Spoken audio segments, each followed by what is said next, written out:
All right, here we are at the conclusion of chapter 5. It's not about willpower, is what you've been learning, what you've been listening to, what you've been reading all about.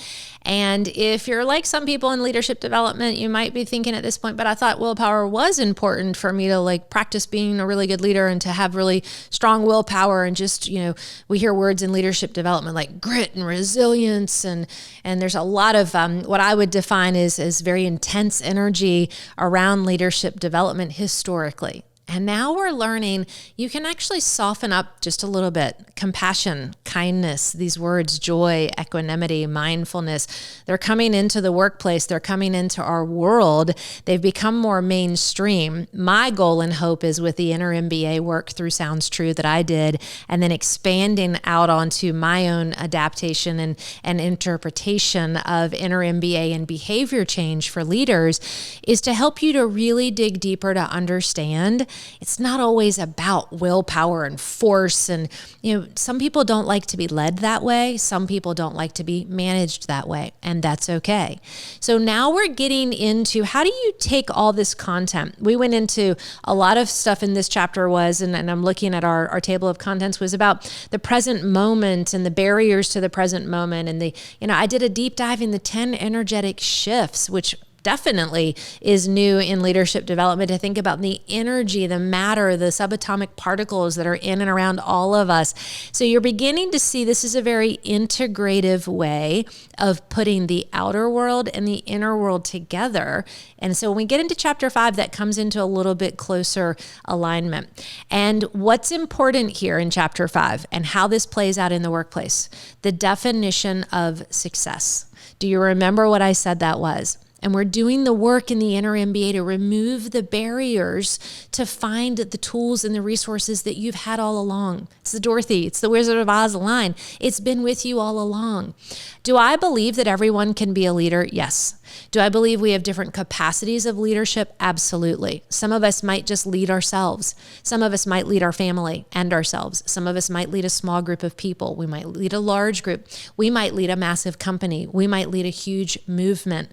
Whatever, and I use the word, whatever vibrational heartbeat you're kind of tapped into and turned on to in this leadership language, you are a leader.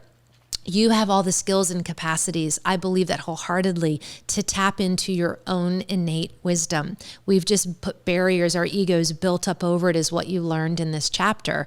And so how you take this back into the workplace is give yourself and your team and your company permission to do some work to deconstruct some of those barriers. Sometimes the suffering, the breaking point, the project failing, the poor performance review, which I coach on a lot with clients and teams, sometimes the breakdown of the business model, whatever that is, instead of girding yourself and fighting the waves and saying, I can do it, and really literally almost killing yourself as a leader, which I've done practically and seen a lot of leaders do. We're now learning in this inner MBA work that it's not always about willpower. Sometimes we need to let some stuff break. Sometimes we need to look at the suffering as a gift, as a wake-up call to help us to remove and excavate some of the psychological trash and the barriers and the tape and everything else we've put up over the doors of don't go down there, don't enter into that part of your mind or your being, don't dream, don't have aspirations, whatever that language is.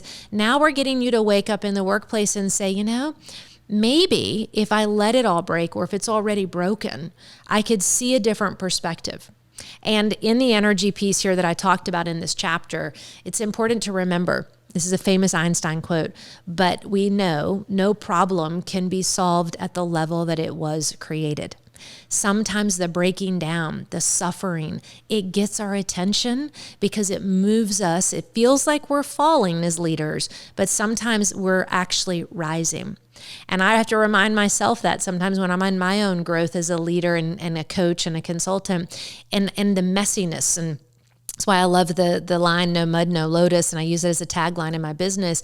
I don't mind the messiness. I love going into companies and into my clients' inner psyches and just cleaning house a little bit. The mess doesn't bother me because what I've learned by now is we have to let it all just come out and figure it out and sort and sift and begin to make new meaning in different ways.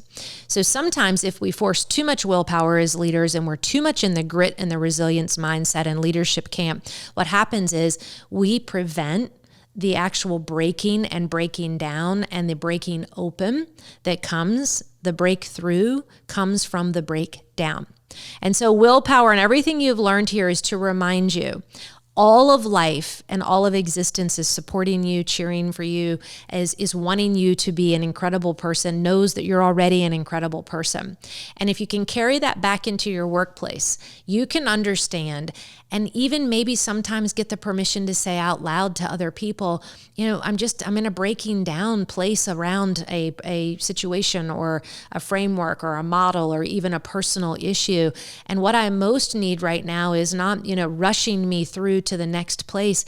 I need to just be able to be with some of what's going on. That's true empowerment when it comes to leadership. To admit, and a lot of companies do a lot of work with Brene Brown. She's woven in through a lot of these chapters. We've already talked about her some in the previous chapters. Vulnerability is a really, really big buzzword right now, and so is authenticity. Do you really know what that means in your own leadership and in your own company and teams?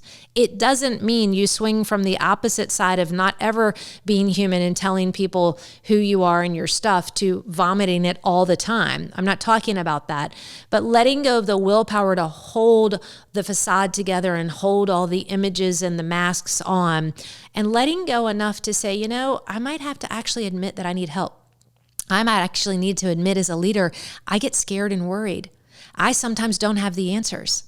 We get paid so much in corporate and there's so much value placed on what we know and how hard we can work and our busyness and our frantic pace.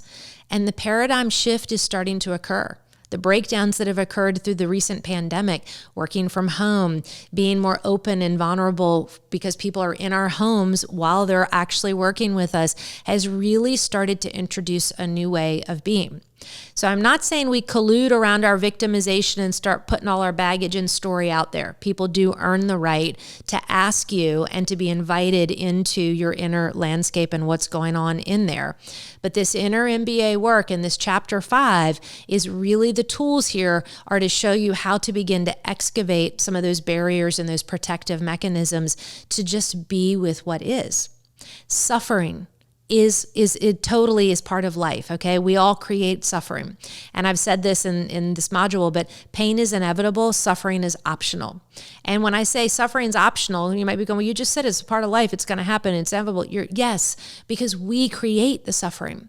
But if we can be kind to ourselves and to our partners and our companions in our workplace and say, gosh, sounds like you're suffering.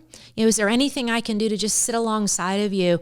You don't want to climb in the hole and fix it for them or with them without their permission. But sometimes we just sit next to people and help them to just know they're not alone. That's a leadership skill and trait that is really, really important.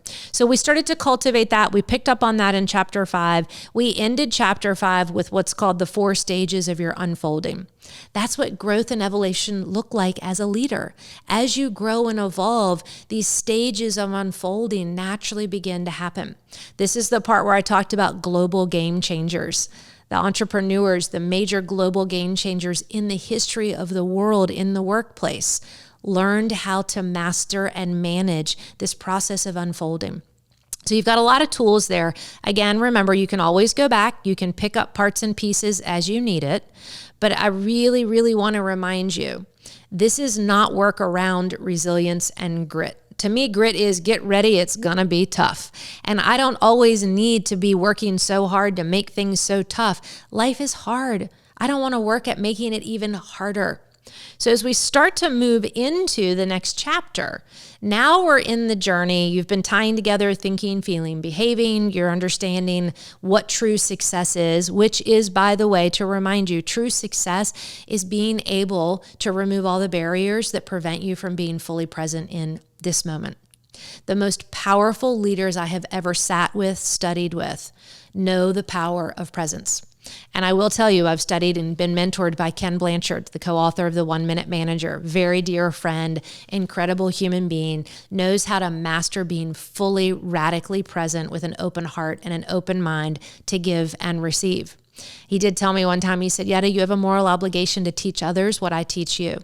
And I thought he's absolutely right. So I sit here today teaching you what I learned in his power, in his presence. The other one, Deepak Chopra, one of the most incredible, they've actually called Deepak one of the most influential people in the past 100 years in the history of our world. And sitting in his presence alone, being arm in arm with him, his radiance, his literal being had power in presence as a leader, and he is a global leader as well. And then lastly, David Drake, who I've studied with in narrative coaching, narrative release, integrative development, his power, his presence, his ability to hold space. He taught me, he said, Yetta, the client is not the client is not who we focus on. And he said, you're coaching your companies, all these people you work with, they're not the client. You're not the client. Your ego's not the client. The client is the moment. We are here to serve the present moment. As a leader, I would like for you to take where you're at so far in the journey and cultivate presence and take the idea of being present in this moment is where all my freedom and power lies. It's not in worrying about what we didn't do as a company or as a team, or fretting about what's going to happen, or what if we don't make these numbers, or what if we don't do that. All your freedom lies in the present moment. So as we move into serving the present moment, that's the ultimate client for all companies and all leaders. We're going to move into our next chapter, chapter 6, where I talk about how to train your mind. So I'll see you over there.